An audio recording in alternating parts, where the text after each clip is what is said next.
stasera vi abbiamo chiesto di essere con noi perché affronteremo il tema del turismo, insomma, due personaggi di prima grandezza del turismo italiano per noi erano importanti per aprire questa diretta con un ragionamento generale. All'inizio, soprattutto, l'Italia è stata considerata il paese che stava diffondendo in Europa il virus, quando nella realtà dei fatti siamo stati l'unico paese ad essere corretto ad informare quella che era la situazione. Bisognerà riuscire a gestire i flussi in maniera diversa fra il turismo di massa e il turismo in qualche modo di nicchia.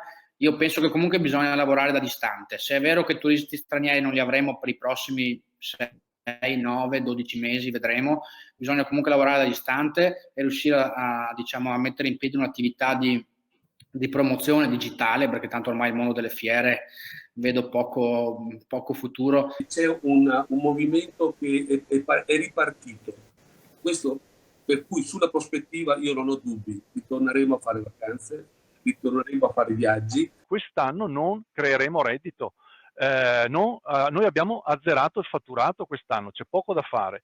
Se cominciamo a produrre qualche pacchetto turistico sappiamo che i costi saranno enormi, perché non avrò più il volume di clienti su cui suddividere determinati costi, ma il volume sarà molto ridotto e quindi dovrei vendere al doppio il mio pacchetto più che fare uno sconto per invogliare a venire.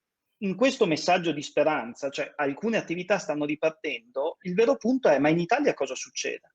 Perché se all'estero, ed Europa Park, guardate che è a 3 ore da Milano, quindi non stiamo parlando di una distanza inarrivabile, iniziano ad aprire le strutture e in Italia restano chiuse, iniziamo a creare anche una sorta di concorrenza, anche a livello dei parchi divertimenti, a livello di turistico, di gite fuori porta.